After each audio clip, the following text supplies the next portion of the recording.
Welcome to the deep dive. Today, we're setting aside the day-to-day market noise. Yeah, we're going deep. We're diving into a truly foundational book for investing, Philip Fisher's Common Stocks and Uncommon Profits. Oh, absolutely. This isn't just some book. It's revered. I mean, Warren Buffett himself pointed to Fisher as a huge influence. He called his approach essential, really. Exactly. And our mission today, looking at the material you've got, is to pull out the key insights from Fisher's thinking. We want you to come away with a real feel for how he found those, well, uncommon winners for the long run. And the book itself is sort of structured in three parts, right? You've got Yep. the main ideas in common stocks and uncommon profits. hmm Then there's conservative investors sleep well, which links these ideas to, well, sleeping well. Always a good. And finally, developing an investment philosophy. So the big picture, it's about finding really high-quality companies, growth companies, and just sticking with them for years. Right, for the long haul. Yeah. But the key twist, the Fisher magic maybe, is looking beyond just the numbers. He insisted on this deep dive into qualitative stuff. Qualitative, like what exactly? Things like, how good is the management team, really? What's the innovation culture like? Do they actually have a sustainable competitive edge? Stuff you can't just find on a spreadsheet. Ah, okay.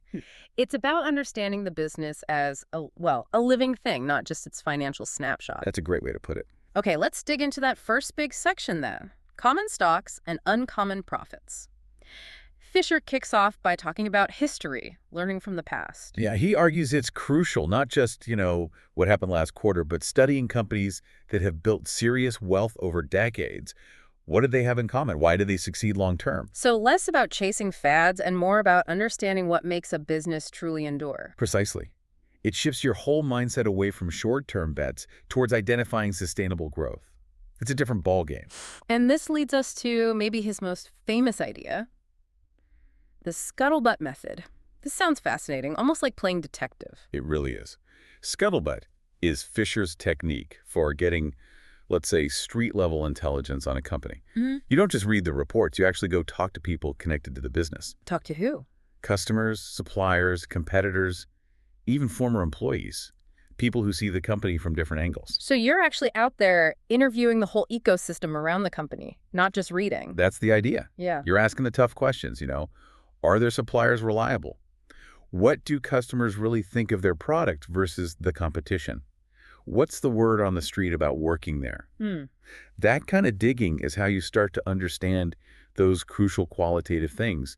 Is the R&D actually innovative or just spending? Is management respected? Is that competitive moat real or just marketing talk? Okay, I get it. It's like reality checking the official story. But how practical is that for someone listening today? Am I supposed to just start calling up competitors? Fair point. It was probably easier back in Fisher's day. Maybe businesses were more local. But the spirit of Scuttlebutt is totally relevant now. How so?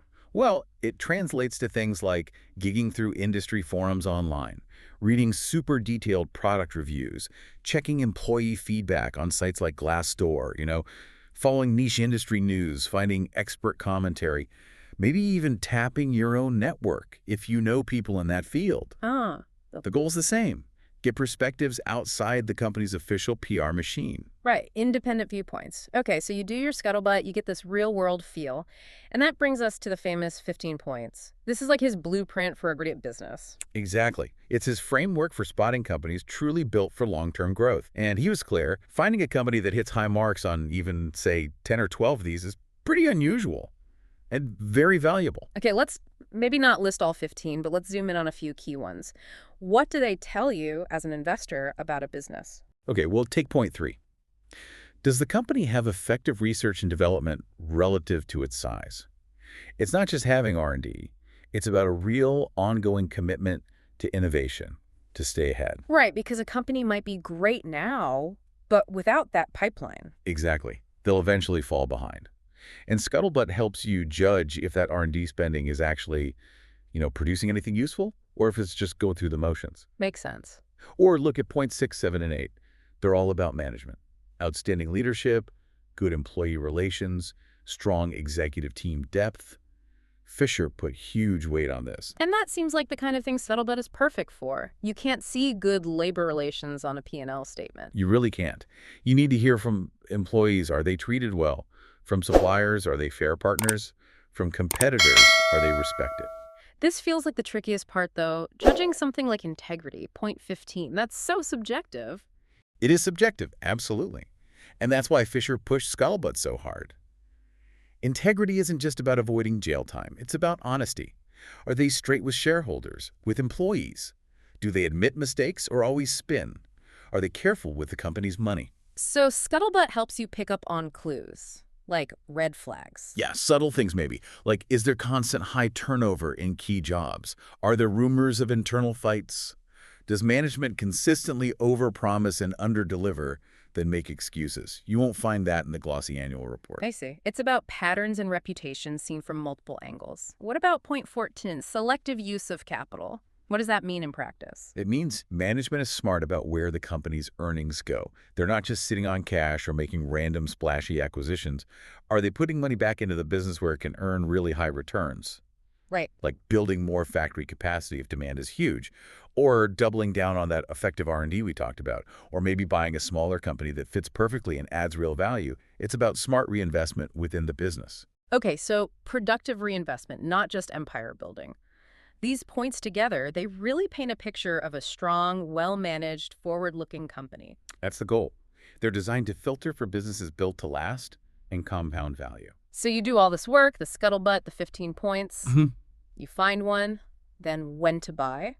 Fisher's take seems pretty straightforward here, almost anti-market timing. Totally. He basically says, don't try to guess the market direction or wait for the perfect economic forecast. When you find one of these great businesses meeting your criteria, hitting those points, and it's trading at a reasonable price, then buy it. The focus is really on the business quality first, price second, within reason. Overwhelmingly on the business quality. Yeah. If it's truly excellent, don't get paralyzed trying to nail the absolute lowest price. Which flows right into his idea on when to sell. And this one's famous. Almost never. That sounds kind of scary today, with markets moving so fast. It does sound rigid, yeah. But his almost never isn't absolute. It has specific, very limited outs. Okay, like what? You sell if the company's fundamental quality deteriorates, meaning it stops hitting those key 15 points. Maybe its competitive edge erodes permanently, R&D dries up, management loses its touch. It's about a lasting decline, not just a bad quarter. So a blip in earnings is okay, but losing your core advantage is a sell signal. Exactly. Or if management loses its integrity, that's point 15 again. For Fisher, that was an immediate sell, no questions asked. Right. Also, if you realize you made a big mistake in your original analysis, maybe your scuttlebutt missed something vital. Okay, own your mistakes. And the last one, which he said should be rare, is if you find a significantly better opportunity elsewhere. But the implication is, if you did your homework right the first time, you're probably already holding some of the best options. So the core idea is buy right, then hold tight unless the business itself fundamentally breaks. Let compounding do the work. It requires patience, definitely, and real conviction based on that initial deep research. And this conviction also seems linked to his views on dividends. The hullabaloo about dividends. He wasn't a big fan, was he? Especially for growth investors. Not really. His logic was pretty simple. If a company is genuinely great, meets those 15 points, has lots of growth opportunities, the best thing it can do with its profits is usually reinvest them right back into the business. To fund more growth? Yeah, fund more R&D, expand, make smart acquisitions. He believed a company reinvesting wisely could grow its intrinsic value way faster for shareholders than by just sending out dividend checks. So he trusted great management teams to allocate capital better within the company than you could by getting a small dividend payout. That's the core idea. In fact, a high dividend could almost be a negative sign for a growth company, suggesting maybe they don't have enough good reinvestment ideas. Interesting take. Fisher also gives some practical warnings, his 5 don'ts for investors. Yep, good common sense stuff. First, don't buy into promotional companies, the ones with tons of hype, but when you do your scuttlebutt, there's not much real substance there. Okay. Don't automatically dismiss a stock just because it looks expensive on simple metrics. Quality costs. A truly great business with huge growth runways often trades at a premium. Waiting for it to be statistically cheap might mean you miss it entirely. 3 is classic. Don't follow the crowd. Avoid the hot trends, the tips. Your advantage comes from your own independent work. Definitely. 4, don't nickel and dime on the entry price. Don't quibble over an eighth or a quarter of a point, as he put it. If you found that great business at a reasonable overall price, just buy it. The long-term potential dwarfs tiny entry differences. Good advice. And 5, Don't panic and sell just because the stock dips a bit if the underlying business is still sound. Market fluctuations happen. If the company's fundamentals are intact, a small dip might even be a slightly better buying opportunity. It's not automatically a red flag. right. Okay, moving on to part 2 of the book. Conservative investors sleep well. I think he flips the script on what conservative means here, doesn't he? He really does. Traditionally, conservatives meant, bonds, maybe utilities, low growth, supposedly safe stuff. Fisher argued true conservatism, true safety, comes from owning exceptionally high-quality businesses. Businesses with strong leadership, durable competitive advantages. Exactly. The safety isn't in the asset class, it's in the quality and predictability of the underlying business itself, regardless of its industry. So the deep research, the focus on management, the long-term view, that's what creates safety and lets you sleep well. That's his argument.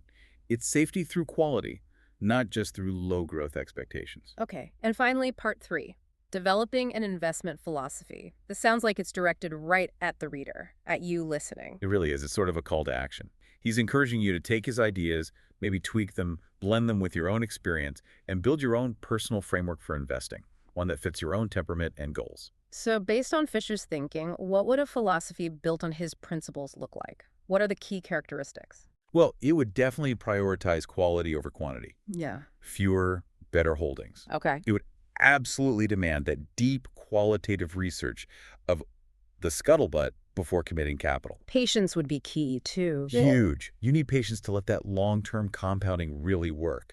And maybe most importantly, it requires consciously tuning out the market noise. Ignoring the daily ups and downs, the news headlines. Yeah, ignoring the chatter and staying focused on the fundamental health and long-term prospects of the businesses you actually own. Anchoring yourself to the business, not the stock price. Okay, so let's try to boil this down. If you remember just a few things from this deep dive into Fisher's ideas from the material, what should they be? I'd say number 1, the absolute importance of looking beyond the numbers. Focus on long-term growth potential, exceptional management, the qualitative stuff. And how do you find that? Through deep, real-world research like his Scuttlebutt Method. That's essential before you invest. Oh, okay. What else? The strategy. Buy rarely, sell even less often. Hold for the long term. That's how you capture the real power of compounding. And mentally. You have to ignore the market noise, the short-term trends, the crowd. Stay laser-focused on the business fundamentals. And finally, maybe accept that truly great companies, they often don't look cheap on paper. Right. Understand that quality often commands a premium, and that can be perfectly okay if the growth potential is there over the long run. It really is a framework for thinking like a long-term business owner, not just a stock trader. Exactly. It's about understanding the business as this dynamic, evolving thing. It definitely sounds like more work up front doing that deep research. It is. But the potential reward is finding those truly uncommon profits he talks about. So thinking about all this, the focus on quality, scuttlebutt, the long-term view, how does Fisher's approach challenge the way most people think about investing today? Especially in this super fast, data-heavy market we're in now, what really stands out to you from digging into this?